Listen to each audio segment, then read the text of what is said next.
आज हम अपने 7 शरीर या 7 चक्रों के बारे में बात करेंगे। हालांकि हम में से बहुत से लोगों को 7 शरीर और 7 चक्रों वाली बात काल्पनिक लगती है, लेकिन हमारा योग विज्ञान इसे बहुत पहले से बताता आ रहा है और हमारा आज का विज्ञान भी इसे अब पूरी तरह से नकार नहीं सकता, क्योंकि उसने भी हमारे शरीर की कुछ परतों को जान लिया है। अगर हम सामान्य बुद्धि से देखें तो हम केवल इस अपनी फिजिकल बॉडी को जानते हैं। हम केवल इतना सत्य जानते हैं कि शरीर जन्म लेता है, बड़ा होता है, बूढ़ा होता है, फिर एक दिन ये मर जाता है और बस काम खत्म। लेकिन ये इतना ही नहीं है। हमारे 7 शरीर को 7 कोश कहा गया है और आपका हर एक कोश यानी हर एक शरीर आपके हर एक चक्र से संबंधित है। हाँ, वही 7 चक्र जिनके बारे में आप जानते ही होंगे। कोश का अर्थ होता है खोल, एक परत। ऊपरी परत सबसे ठोस होती है और ये केवल मनुष्य के शरीर से ही संबंधित नहीं है। दुनिया की हर एक चीज, हर एक पदार्थ, उसकी एक ऊपरी काया होती है।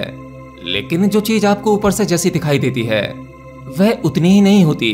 उसके अंदर भी कुछ ऐसा होता है जिसे हम सब जान नहीं पाते। दुनिया के सभी जीव जंतु, सभी पदार्थ, ये एक भौतिक बनावट है, यानी एक फिजिकल बॉडी है, जैसी ये फिजिकल बॉडी हमारी है। उसके बाद आती है दूसरी परत, यानी हमारा दूसरा शरीर, जिसे इथरिक बॉडी कहते हैं, जो हमारी भावनाओं से बना है। अब आप अपने शरीर को देख सकते हैं, इसे समझ सकते हैं, इसे समझा भी सकते हैं, लेकिन आप किसी की भावनाओं को नहीं देख सकते। हाँ, हालांकि किसी की भावनाओं के चिन्ह उसके चेहरे से दिखाई देते हैं, लेकिन वही सभी भावनाएं आपका दूसरा शरीर है, जिसे भाव शरीर भी कहा गया है। अब देखिए, मैंने कहा गया है 7 शरीर 7 चक्र, ये केवल नाम है। योग इसे केवल समझाने के लिए कहता है, क्योंकि मनुष्य शरीर बड़ी ही जटिल मशीन है। आप अपने इस भौतिक शरीर से काम लेते हैं, इसी को सत्य समझते हैं, और आपका लॉजिकल माइंड यानी चेतन मन वह भौतिक भाषा समझता है। लेकिन यहाँ कुछ ऐसा है जो भाषा में नहीं आता, शब्दों में नहीं आता, लेकिन हमारे योग ने उसी को समझाने के लिए जो समझाया नहीं जा सकता, कुछ भाषा शब्द बनाए, जिनमें से 7 शरीरों के नाम या 7 चक्रों के नाम हैं। ये केवल आपको समझाने के लिए हैं। तो जहां हमारी भावनाएं होती हैं उसे हम इथरिक बॉडी कहते हैं या भाव शरीर। तीसरे कोश को नाम दिया गया है एस्ट्रल बॉडी या सूक्ष्म शरीर, जो हमारे भाव शरीर से ही संबंधित है। ये हमारे भौतिक शरीर का और भी गहरा सूक्ष्म हिस्सा है। फिर चौथे नंबर पर आता है हमारा मेंटल बॉडी यानी मनो शरीर। इस शब्द से ही आप समझ गए होंगे, यानी आपका मन, जो नहीं है पर वो है, यानी इसे विज्ञान देख नहीं सकता। मन कहाँ है? आप जब अपने शरीर की जांच पड़ताल करेंगे तब आपको ये मन जैसी चीज कहीं नहीं मिलेगी, लेकिन हम सब जानते हैं कि मन होता है। ये आपकी भावनाओं को जन्म देता है। ये शरीर का और भी सूक्ष्म हिस्सा है। 5वें नंबर का शरीर है स्पिरिचुअल बॉडी यानी आध्यात्मिक शरीर। इसके बाद आता है वो है कॉन्शियसनेस यानी आपकी कॉस्मिक बॉडी। योग इसे ब्रह्म शरीर कहता है, जो आपकी चेतना से निर्मित है। यहाँ आप अपनी सूक्ष्मता की और गहराई में पहुंच जाते हैं, जिसे जागरूकता कहते हैं, होश कहते हैं। यहाँ केवल चैतन्य है, यहाँ विचार भी नहीं है। जब आप अपने 6वें शरीर के अनुभव में पहुंच जाते हैं तब आपको अहम ब्रह्मास्मि का बोध होता है। और फिर आता है आपका 7वां शरीर, द एम्प्टी बॉडी यानी निर्माणिक शरीर। यहाँ पहुंचकर आपका पूर्ण मिटाव हो जाता है। अब यहाँ कुछ नहीं बचता, आप उस विराट में विलीन हो जाते हैं। फिर आप आवागमन के चक्कर से मुक्त हो जाते हैं। तो ये थे हमारे 7 शरीर।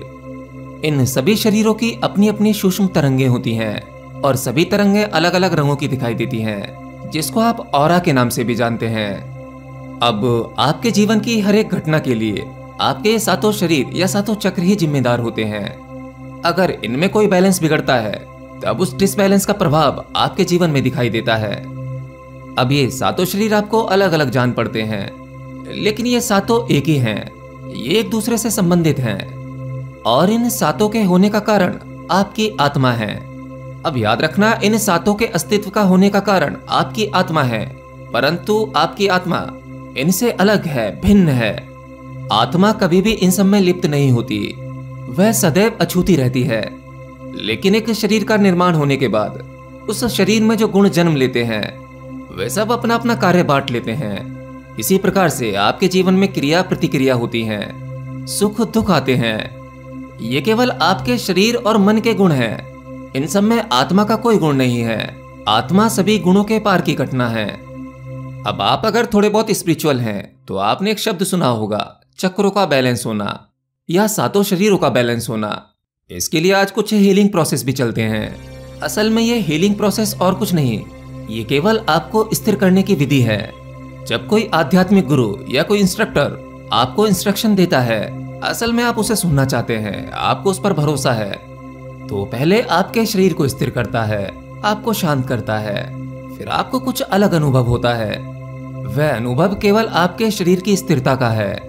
जब आपका शरीर स्थिर हो जाता है तब आप कुछ अलग महसूस करते हैं। फिर वह कुछ और आदेश देता है।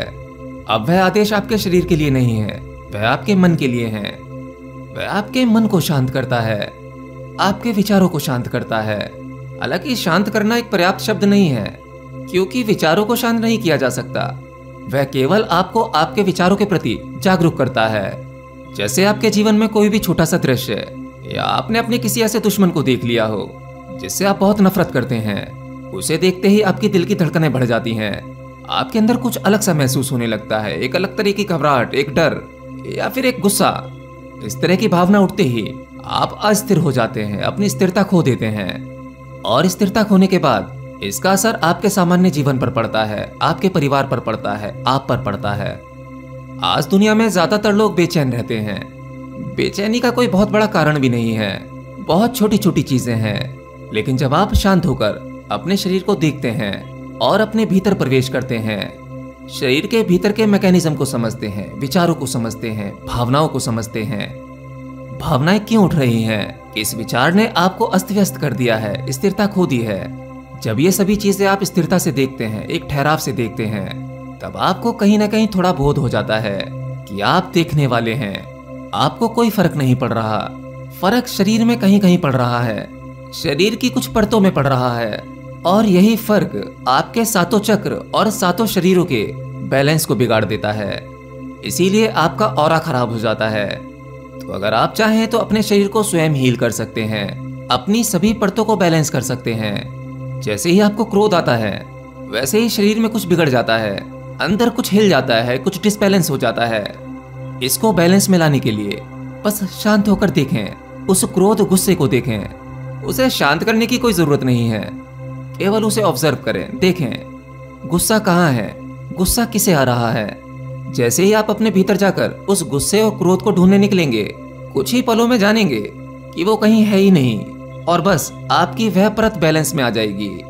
ऐसे ही आपका अहंकार, प्रेम, काम वासना, लोभ, मोह, लालच, ये सभी विकार आपके सातों चक्र और सातों शरीरों के डिसबैलेंस होने के कारण होते हैं। जब आप इन सबको बैलेंस कर लेते हैं तब ये सभी विकार आपके भीतर आएंगे तो सही, लेकिन आपको प्रभावित नहीं कर पाएंगे। आप इन सभी विकारों के अपने भीतर होते हुए भी अपने आप को स्थिर कर पाएंगे और फिर आप देखेंगे आपके जीवन में सब कुछ उथल पुथल होते हुए भी आप शांत हैं। बाकी इस बारे में मैं कुछ और भी वीडियोस बनाने वाला हूँ जो आपके सातों चक्रों को और 7 शरीरों को बैलेंस करेगी।